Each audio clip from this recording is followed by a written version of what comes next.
Guys. All right, we'll start off with a statement from you and then we'll get into some All right, questions. of course. Thank you. Uh, Game week. Recording We're in progress. we're excited for the matchup. Obviously, heading down to Tucson for that game this weekend. Had an extra day of prep, an extra day of rest. So we needed it, especially after going to East Carolina and then going to Colorado and then playing at home. I think it's a good timing for us to have that extra day, and then getting ready for a really talented Arizona team. Had some really good things happen from last weekend. Some things that we can definitely work on, but I'm excited about this week and excited about the opportunity for our team to progress and uh, another opportunity for us to play at our best this weekend. And looking forward to the guys getting that done in all three phases. Really proud of the players and the leadership, and really proud of our coaches and our staff. Did a great job of getting our guys prepared for this game. We got to keep doing it, every week. And so today's going to be an interesting day for us. We need to get ready and get prepped, but that with piggybacking off an extra day that we had, on Saturday. But I feel really good about the progress that we're making as a program, and we'll see what happens with some guys that are banged up. Hopefully, can get back and ready to roll for us. But that's part of the game, we have our depth there for a reason, and we spend a lot of time. As frustrating as last weekend, giving up that touchdown with some of the backup players that came in and played. Those are necessary reps to our guys to get them ready. Even though we gave up a drive and gave up some big plays, and I think it was 3 catches in a row. That's good for them to learn from, and those guys are one play away from being on the field. So we did that exact same thing last year with a bunch of our guys, and now they're on the field and they actually finished the game. A good portion of them finished the game for us last weekend. So we'll see, what team we show up with this weekend. But I'm excited that some of the guys. I mean, what we're hearing, we'll find out more as we evaluate their health today. But I feel good about where we're going as a program and where we're going to be when we show up to Tucson. About Arizona, Brandon's a good friend of mine. He and I stay in contact a lot throughout the off season, and he's a good friend of mine. When we worked together at Oregon State, we lived within a block of each other, and so we actually have a really good friendship and have kept that friendship between us and our families this entire time. So it's good to go up against a friend. Very talented team. They have a lot of. First of all, it starts off with the quarterback. The guy can sling it, and I've been a fan of his. I won't be cheering for him this weekend, obviously, but I love the way he plays the game and the way that he's able to distribute the ball. I think offensively, a lot of attention goes to the offense and all the skill talent that they have at receiver and an athletic, physical line. Combine that with a really good run game. But I think a lot of attention should go to their defense too. I know Danny's done a great job with the defense, and they tackle well. They're aggressive. They make things really difficult for an offense, and so it's going to be a great matchup. We have to be at our best, but we're looking forward to that opportunity and improving from this last week to this upcoming game. So, what questions do you guys have for me? Hopefully, I answered all of them. First question will be from Jake Hatch. Yeah, Kalani, just wanted to ask you, how does your preparation this week differ with that extra day? Do you guys go full pads today versus what you usually do on Tuesday? No, we won't be in full pads today. We'll do some things a little bit more, but it being the middle of the season, things are going to be different. We've already had it scheduled out for a while now, and we'll just stick to our schedule. Maybe do a little bit more than what we've done in the weeks past, but I think we're going to stick to our normal schedule with what we do every week. They're pretty ball hawking type defense, like take the ball away a lot. How wary are you of that? Yeah, that's the things. I know. Danny's done a great job everywhere he's been, and he's from that same lineage of Rocky Long and Bronco Mendenhall and them. So we're very familiar with the defense, but the way he's able to combine their base coverages with the pressures, he calls a really good game, and they can make things really difficult for any offense. And so we're gonna have to be at our best, and offensively we're gonna have to protect our quarterback, and we're gonna have to try to run the ball on these guys, and we're gonna have to make some chunk plays, some big plays, and so hopefully we can build off the momentum that we got, this last game, and then taking care of the football is going to be key too, especially against this defense.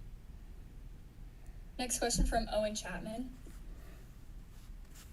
Hey, Coach. Owen Chapman with the Daily Universe. Obviously, Glasgow didn't play other than the one snap in the second half. Do you expect him to be a full go at practice this week, or are you guys going to limit him a little bit? No, I mean he's not going to be full go. Obviously he didn't finish the game, but we'll evaluate it today. We evaluate it over the weekend. We'll see where he's at. I feel good about it. The guy's a competitor. He wanted to play even in the game, so we have to be smart with him, smart with everybody that got banged up, and we'll probably have more. That's why we do the release on Wednesday, so you guys don't have to ask me the questions today. Next question from Jake Hatch. Yeah, Kalani, speaking of Bear Bachmeier, had his first 2 turnovers of his career. You mentioned Friday night, I should say, not Saturday night, that you felt like he bounced back in a good way. What makes him so unflappable out there? Well, I wish I could take credit for it, but I think it's a combination of things. I think he's wired that way where if you remember when he first took the field, he doesn't get too up and doesn't ever get too down. I mean, he's very capable of understanding the situation, the mistakes that he made, and what it'll take to correct it. And so that's to have a young man that's a true freshman be that mature is something special. And then you combine that with the mentoring that he's getting from A-Rod and from Matt Mitchell. I mean, he's doing a great job with that. And then you have to give a lot of credit to the quarterbacks that are in that room too. McKay Hillstead's working really well with him, and Trayson Bourget and Emerson Guilman. Those guys are really cool. Cole Hagan, those guys work really well together. Looking at the depth chart, it shows running back Preston Rex is the backup. Is that because of Jovessa's fumble and your emphasis on ball security? No, I think looking at the beginning of the year, Preston was kind of banged up with injury, and then Jovessa actually took a big chunk of the reps, especially in the scrimmage, and he did a great job. Mistakes happen, but Preston is back to full strength. Just because they're listed at 2 or 3 or 4, I mean, there's a good chance you'll see all those running backs, especially with Sione and dealing with his injury. So, I mean, it doesn't really matter. It's not like we sit there and say, well, you fumbled, so we're going to bump you down. We expect all those guys to take care of the ball, even if you're the 7th-string running back. I expect you to take care of the football and do it better than I did. Don't watch my old clips, because when I played, I didn't have great ball security, which is probably why I blocked mostly than I ran. So these guys, I appreciate them competing and working hard, but we learn from the mistakes and we get better. But we're not gonna. It's not. I don't bump the depth chart on whether you made a mistake in the game or not. It's like this is always going to be a competition. So as of now, on Monday, that's how the depth chart looks. But everybody has a chance of competing and climbing that. Next question from Brandon Gurney. Coach, you've been around a lot of punters over your career. How unique is it to have a guy like Sam Vander Haar who can consistently pin the ball deep? And how big of a weapon is that for your defense? Yeah, it's a huge weapon. And to have Sam, he's athletic enough. I mean, he's an Aussie football guy, Aussie rules football. So we know he's tough, and we've had guys like that in the past, and when we're at Utah, and Jay had experience with that, bringing in like guys like Tommy Hackett and others. So it works nicely that he can run fakes too. So that's and he's not. I mean, he's not a football American football guy. He's learned the game, and the one thing I can tell you about Sammy is that the guy works hard, and so never being a holder before. When he got here, he's never done it, and so we asked him to do it, and all he did is just go out there and work every day, even during the off season in the summer, and work with a snapper and just work on getting holds as much as possible, and he's made himself a very accurate and very dependable holder for Will Farron. So that's been really nice, and to have a guy with his work ethic and his ability and his unique skill to pin the ball deep. I mean, he's not worried about stats either. I think that was a 33-yard punt that he had in the Colorado game, and he doesn't care about that. He's a team guy, and I appreciate having him on the team. Next question from Kyle Ireland. Kalani, you obviously faced Arizona a year ago, but Noah Fafita lost a wide receiver in Ted McMillan to the first round of the NFL draft. But this season, he's off to an awesome start, 1,300 yards through the air, 13 touchdowns, only 3 interceptions. Where have you seen his biggest improvement from a season ago when you faced them? No, he can always throw the ball. He's been doing that since he was little. So, his ability to throw the ball and have the vision, with given time, that guy can do a lot of damage. And so it's trying to find a way to disrupt it. But even when you do that and you bring more in the pressure, he knows where to go with the ball. And so as long as it's like Arizona doing what they're doing, it doesn't surprise me at all. I know it surprises some other people, but I know Brennan. I know what he's like as a coach. I know what he's like as a culture, with his culture, and he can build that team. I see the way his team reacts to him and responds to him, specifically the quarterback, and I see the trust, the autonomy that he gives the quarterback on their team. So I've been really impressed with him, seeing him in the media, and when we did our Big 12 media days, seeing him and the demand that he has with the program and the leaders and how they respond to him, that's really impressive. And he's a great player, but I know he's a great young man, and that's the kind of guy that everybody should cheer for. And then you surround him with playmakers like they have on offense. I think he can be very dangerous. So we know this is going to be a tough task, and then they have a really good thing going right now in their program, and that's what happens when you let a culture builder give him time to do that. Great things can happen. So I'm biased because he's a good friend of mine and I love him, but Brandon can do things like that, and look what's happening with his defense, offense, and special teams. They're playing at a high level right now, and we need to be at our A game when we get down there to Tucson this weekend. Next question from Jay Drew. Kalani, kind of a mid-season update. How do you feel about how the offensive line is performing? And there were a few uncharacteristic errors the other night with false starts and that. Do you feel like those are kind of easily correctable? Yeah, I think so. I think it takes a little bit more focus and more discipline, and we'll work on those. I mean, that's you're right. You said it yourself, Jay, is uncharacteristic of our offense and of our team. And so, my job as a head coach is to make sure that we're way more disciplined than that, and that we don't make mistakes. And we made a lot of mistakes, so when addressing the corrections, we're going to do that in our meetings today. I'm going to address the team, what my expectations of them, but it's also finding ways to allow them to work on being more disciplined, and maybe offensively trying to change things up so we're not always sitting on the ball for so long. I mean, there's a lot of things that we could do to help it, but I think the guys are just antsy trying to make plays, and you look at some of the mistakes that they can kill drives. It makes things really hard when you have to go 1st and 15. And so, we're just trying not to shoot ourselves in the foot. And I think those are the easy ones to fix, is just be a little bit more disciplined, practice different looks, and whatever happened in the game, let's simulate that type of environment and that type of play, maybe that type of pressure on all our guys, and see if we can respond better next time. Next question from Mitch Harper.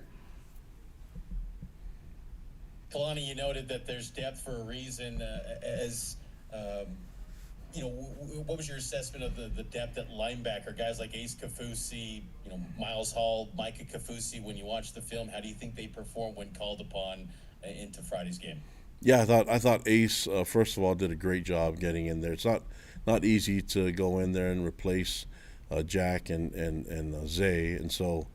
Ace did a great job. Miles came and did a great job. But you have to give a lot of credit to Ciale Acero, too. Ciale has been, he's that other starting linebacker that nobody talks about enough. But we have Ciale that's guaranteed going to be there, that can keep our guys, lined up and get communicated the calls. But the way that Miles came back into the game, and Ace, it's exactly what we wanted from them. We've seen those guys play in a lot of different opportunities to get extra reps, and those extra reps have paid off quite a bit, and those guys are able to finish the game on a strong note. And then have Micah Kafusi and Max Alford, those guys, we feel really good about the depth there at linebacker, and obviously we feel good about the depth in a lot of our positions. I just don't want to keep testing it, but we know that we can go to more guys if we need to, and we have more guys that we can use. I mean, obviously if if Jack and Zay aren't able to go, we feel comfortable with that room, and I feel comfortable with the way Justin coaches and prepares them, and comfortable with what Jay can do as a defensive coordinator. So I feel good overall about everything. And it's the unfortunate part about a violent sport is sometimes guys get banged up, but we're really hopeful that they'll be back this weekend. I wanted to ask you on the offensive side, the receivers had 216 yards after catch. Just what's this group seems pretty fast. Like what's been your impressions of how this receiver unit has played as a whole to pair up with Bear? Well, I mean, Parker's finally doing what we know he can do, and he was a little banged up during camp, and so this last week was the first time that I felt like Parker's back, and so it was good to have him in all the different roles that he was able to do, but now he's back to his old self, which is flying around and running really fast, and so it's good that he's able to do that. We saw some really cool things from Chase. I was kind of surprised that he got caught at the end there, but it's always something to work on next week, and maybe could have just been done better with his. Maybe should have turned in. I don't know. I never ran away from anybody when I played, so I can't give him a lot of advice on that. But I love the fact that these guys are able to get some yak yardage and do some things with the ball in their hands. The focus will always be on the fundamentals, though, and that's ball security, taking care of the ball, securing the catch. And then we still need to block well as a team. And the thing that everyone wants to talk about receivers, and we love Puka Nacua and what he's able to do, in the NFL. And we already know he's not surprising anybody, but what Puka did the best is he blocked, and he was able to spring Tyler Algier on a lot of big runs because of what he did downfield, blocking as a receiver. And so these guys, just being a receiver doesn't mean you just go catch the ball and that's it. You got to do all the little things right, especially when the ball's not in your hands. Our last question will be from Jay Catch. Yeah, Kalani, a guy that seems to be getting overlooked on the defensive line, at least from my perspective, is John Taumoepeau. Can you just speak to how good he's been for you guys? Yeah, JT's a stud. I mean, he's doing exactly what we know he can, and he does the basic things in an extraordinary way, which makes him a special player. And so sometimes just dominating your gap and dominating the block is all we need him to do, and he's able to just stay within the within his assignment, and he does his 1/11th. The thing is, when JT does his 1/11th well, it usually affects 2 or 3 of the other 11, so the other 10. And so, I mean, I'm glad he's here on the team, and he's a great leader for us. He's one of our assistant captains, and so, like, looking at the way that he's progressed, I'm so proud of him and the things that he's been able to accomplish. And I've seen a lot of really cool changes in him. I've been able to watch him grow up quite a bit in the game. But, man, I love who he is as a person and the things that he's doing in his life. I'm looking forward to him when he gets old and becomes a father and a husband, things like that. It's going to be super special. But he's making some really cool memories and making some big-time highlights for himself right now. And that's something special. And I love that he's able to work with, Sione Poha and Gary Anderson and those guys up front. So, and he's such a great teammate. He's so good for the rest of the group. So, yeah, you guys have an opportunity to talk to him. That's my guy. I love the way that he plays the game. Perfect. Thank you, Coach. All right, we're done. Thank you, guys. All right, next up we will hear from defensive tackle John Taumoepeau.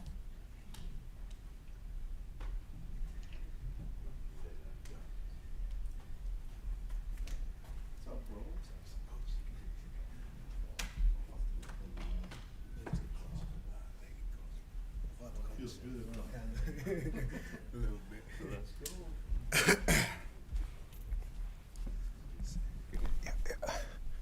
Hey, John, welcome. Thanks for being here. Thank you for having me. All right, do you have any questions for John?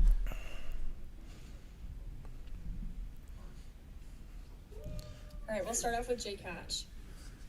Yeah, JT, we saw you get a Pro Football Focus, I think, was the first team defensive nod this week. How do you feel about just your overall play to this point?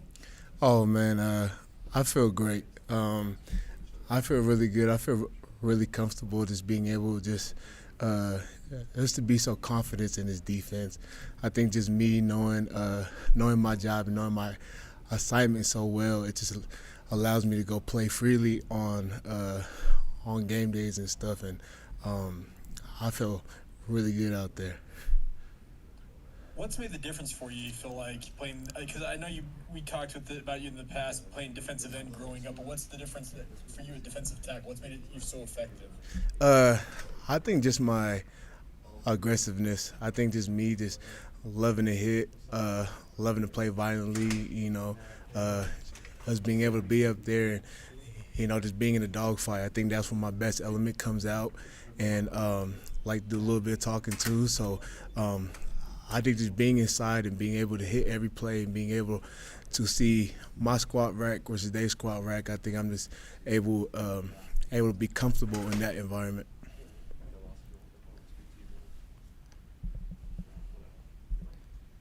Our next question will be from Jay Drew. Yeah, JT, lots being made of how the schedule's ramping up, getting tougher for you guys. Is that a topic of conversation in the locker room? And does Arizona kind of fit that bill as kind of a step up in competition now? I mean, of course, every week, we don't look at any other team or every week as different. Every week we always know we're going to get their best shot and we're always going to give our best shot. So I think the mindset doesn't really change on who we're playing or what team is in front of us. We just attack the week the same, just try to go 1-0 every single week and just heading towards the second half of the season. Very excited about the competition, very excited about the teams that we're going against, and really get to prove to the nation what type of team we are.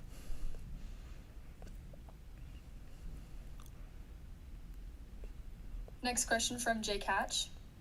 Yeah, JT, going up against Arizona, just give us your overall assessment of what you expect from the Wildcats.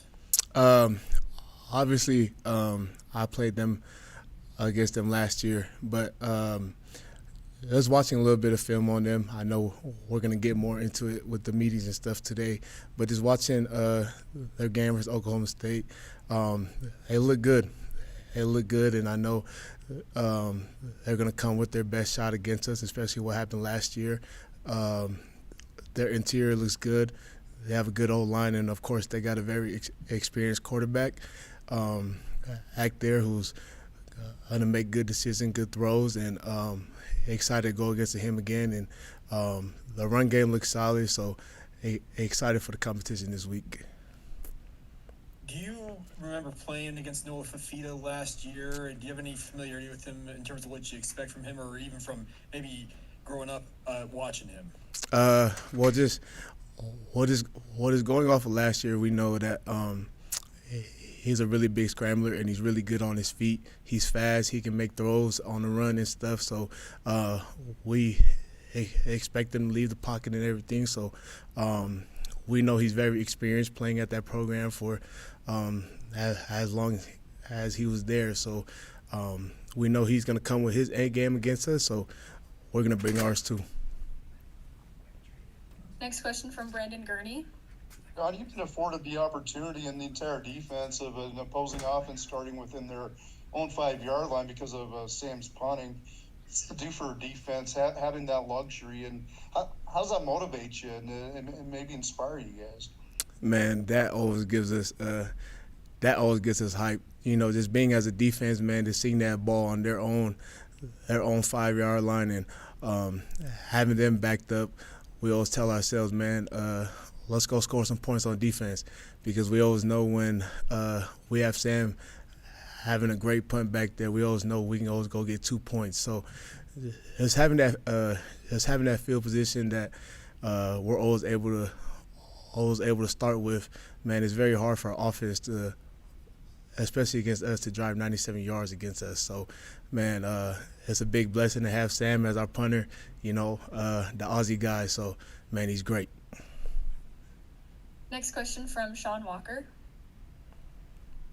JT, I wanted to ask you a little bit about kind of your journey to BYU and settling in as one of the veteran guys in the room on that D line. But I got to do some capital J journalism first, because I've always wondered about your social media handle, Nonsense. Yeah. Nonsense. There's a number on it too. Nonsense03. Yeah. I feel like there's a story there. How you came up with it? Is there anything there? I'm a Tongan guy. I'm 100% Tongan, and my English name is John, but in Tongan my name is None. So that's how I know a lot of people get confused when they see that stuff and everything. But the way it's spelled in English is spelled none, so it looks kind of weird and stuff. But it's the None since '03. You know, that was the day I was born. Not the day, the year I was born. I was born in '03, and then that's just my Tongan name, None. So I just kept it ever since, and I know a lot of people, they always get confused by that, but hopefully when I just got a chance to explain it, hopefully they know now. I figured it was a reference like none yards allowed. I didn't know that your Tongan name was None, though. We may have to get that over the PA before your time is up here. Yes, sir. One of your tackles or something. Yes, sir. How would you just kind of describe sort of how you've settled in here at BYU as one of the rare carryovers on that defensive line from last year to this year, and you're kind of one of the veterans in that room? Man, that's really weird to say that I'm one of the veterans of the team. But man, it is a blessing to be around this program for another year. Just seeing the way how things are done, you know, especially my first year. You know, I had two great mentors, John Nelson and Blake Mangelston. Love those boys to death. You know, I had two great mentors from those two who they taught me everything about BYU, and they taught me everything about this defense and how it should be ran, how it should be played on the field, and just how we do things on the defensive side. So, you know, just carrying that on to this year and being, you know, being one of the starters on the defense and being one of the leaders on defense, you know, I just take everything to heart, you know, just it's the BYU culture and the program and everything. I just try to lead by example. I'm not really like a big talker or anything like that. Like to talk with my helmet and everything, but you know, just being one of the guys in the locker room with experience, you know, I just like to lead by example. All right, that's all the questions we've got. Thank you, John. Thank you, guys. All right, next up we'll hear from cornerback Evan Johnson.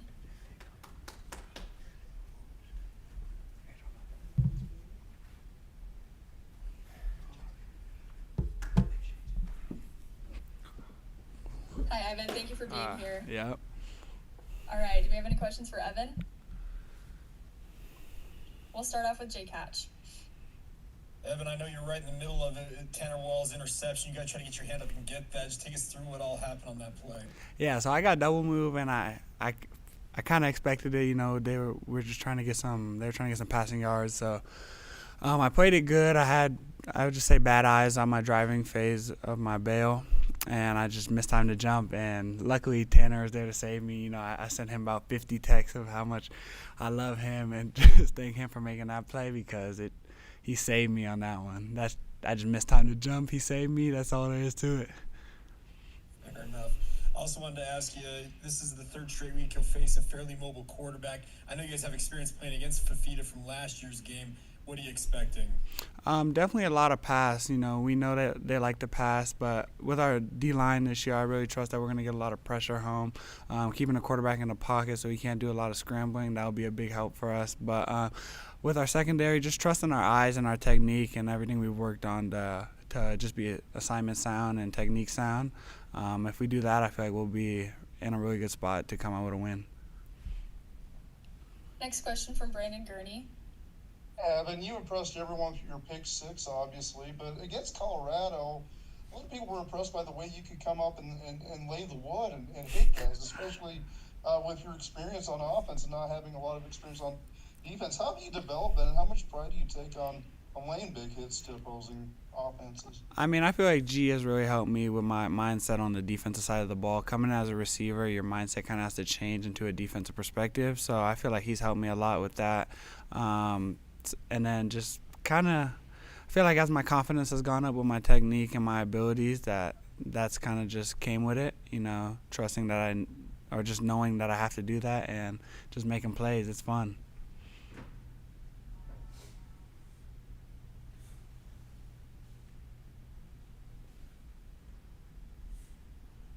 Next question from Jake Hatch. Yeah, Evan, just take us through kind of midway through the season. You've taken over as starter this year. How do you feel you've performed overall? Yeah, I feel like I performed pretty good. I feel like there's a lot of things I could still clean up in my technique that'll help me elevate to the next level. But overall, I feel like I've come a long way in my technique, and I trust my abilities on the field. And at the time, I told my mom this the other day, I'm just having fun with the game and enjoying the time out there and the opportunity and trusting in my abilities. So I feel good, and I'm just excited to continue battling with every receiver I get to go against. Next question from Jay Drew. Yeah, Evan, what's the kind of the chatter on the team now that the schedule seemingly looks to be more difficult? The kind of the level of competition amps up beginning this week at Arizona. I feel like there's not really a change in like chatter or anything. You know, we approach every game like, you know, it's like it's the Super Bowl or the championship. You know, we're taking our film study serious. We're taking our practice serious. Every little thing, whether that's the walkthrough, meeting in the morning to get some extra film in, all those little things we take into account. So I feel like not a lot of things have changed. It's just us needing to be consistent in what we're doing and to continue just thriving as a team.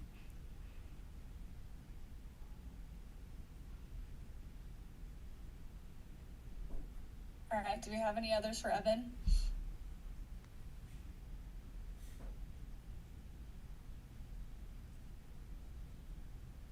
Okay, looks like you're good to go, Evan. Thank you so much. Thank you, guys. All right, next up we'll hear from punter Sam Vander Haar, and that should be our last one. Hi, Sam. Welcome. Thanks for being here. No worries. Thank you. Appreciate it. All right. First up, we'll hear from Jake Hatch. Yes, I'm going to get this one out of the way right now. Are you a new dad yet? No, not yet. Just, yeah, soon, I hope. So, yeah, Hallie's due on Wednesday. So we'll, yeah, crossing our fingers that it's Wednesday. Very excited. Also wanted to, absolutely exciting time. Also wanted to ask you, just in terms of that fake field goal on Saturday, how exciting was that? And do you feel like you may have scored had that block been set up just a tad bit faster? Yeah, no, it was a lot of fun. We've had that one dialed up for a little bit now. So, no, it was good to go out and, you know, play my role in the team and get the first down. And, yeah, you know, humbly, I think I would have maybe got to the end zone, but we'll see. Maybe in the future we'll run it again, and we'll see what happens. Next question from Jay Drew. I was going to ask about the fake field goal too. How many times do you think you guys have repped that? You said you've had it kind of in your back pocket for a while. Like, take us through kind of the preparation that goes in to pull that off. Yeah, every practice we've sort of just ran it. You know, each field goal period we always run it once or twice just to make sure it's you know, up to scratch for when we do eventually run it in a game. And just on the weekend, it was the perfect look for what we're sort of after for that particular fag. And so, yeah, we just went out and gave it a crack and executed it. So it was good. Next question from Brandon Gurney. Yeah, Sam, I wanted to ask you about your ability to get the ball to check up and pin a defense deep. How much work does that take? Well, what's the key in doing that? And maybe how does your past experience with Australian rules football help in that regard? Yeah, it's a good question. Just lots of reps, obviously. I know it's, you know, a very cliche answer, but lots of reps.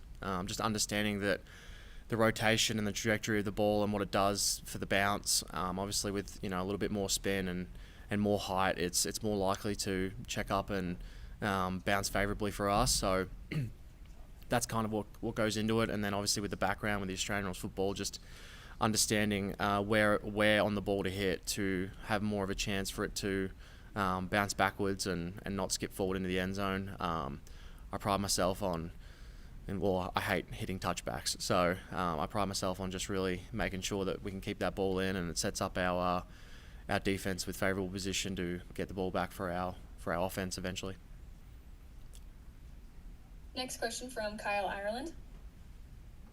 Sam, each of the last two games, you've seen Will miss a couple of field goals now. What's Will's mindset like? He earlier this season talked about how he's able to really lock in on kicks, one kick at a time. What have you seen from him that allows him to have that mindset, especially now that he's missed a couple of kicks? Yeah, nothing different. It's the same as if he had have made him. So that's what makes Will really special, is that he's pretty even-keeled and unfathomable, I guess. So, yeah, nothing sort of changed in terms of the mental process. It's just, the old one of one and just going out and trusting in your abilities. And Will knows that he's, one of the best kickers in the country. So it's just about going out and believing in that and executing when your name's called. So. Next question from Sean Walker. Sam, I've been wanting to ask you a little about your background in Aussie rules football for quite some time, because it's not a sport that's super well known here in the States. I mean, the little bit that I know about is it seems kind of like rugby on a cricket ground in some ways. So can you just give sort of a little bit of a brief primer into Aussie rules football and like, it feels like we're seeing a lot of both Aussies and Kiwis that are coming over to college football that have kind of that background, especially as punters and kickers. So is there kind of something there that sort of helps translate really well to college football? Yeah, the two biggest things that probably translate over to the American game is the operation time. So just having the ability to get the ball hand to foot really fast if I have to is probably something that I've taken from Australian rules football. And then obviously in the game of Australian rules football, you're moving it by foot. So unlike soccer where you move it by foot on the ground, it's catch, kick, kind of like that Aussie rule stuff that I've sort of been displaying a little bit in games is very similar to Australian football. It's almost identical, just a little bit different, where in Australian rules football you're really focusing on accuracy, whereas with punting obviously there's a bit more of an emphasis on power and distance and things like that. So just changing a few little fundamentals to create more of that while also trying to be as accurate as possible. So yeah, that's probably, the game itself's a lot more intricate than that. It's very continuous, high octane and violent, I would say, but the fundamental aspect of punting and kicking is kind of the same in both sports. Next question from Mitch Harper. Sam, I'm curious, second season here at BYU, just what have been your thoughts on just the BYU experience so far when you transferred from Pitt? Has it been everything you hoped for? Just your thoughts on just settling in and being BYU's starting punter and just living here in Provo? Yeah, I love it. Yeah, I've made no secret that I do love it here a lot. It's a bit different from my background, obviously culturally, with the church and the faith and things like that. But I think I've just really bought into it and allowed myself to be open-minded, and I think that it's allowed me to really enjoy the experience. And I love Kalani and Coach Pop and all the rest of the coaches and the boys. So I think it's allowed me to just enjoy punting and take it pretty cruisy, and it's allowed me to sort of go out and perform. And yeah, I'm just excited to try and keep building and just do my part for the team for us to be successful. And to follow up on that, when you were transferring to BYU, you brought up the church piece. Was that kind of like a area where you needed some clarification, what am I allowed to do? Just kind of tell us a little bit more about that. Oh, absolutely. Yeah, I didn't know anything. So I didn't know that there was an honor code. I didn't know anything about the church or anything, really, to be honest. In fact, I didn't even know what really BYU was. So it also is kind of a blessing though in a way, because I was so intrigued by it, and I think being a little bit older and having a bit more life experience, I was very open to experiencing a new culture and a new way of living, and I love it. So it's been fantastic. I wouldn't change it for the world. Thank you. Thank you. Do we have any others for Sam? All right, looks like you're good to go, Sam. Thank you so much. Thanks, guys. Appreciate it.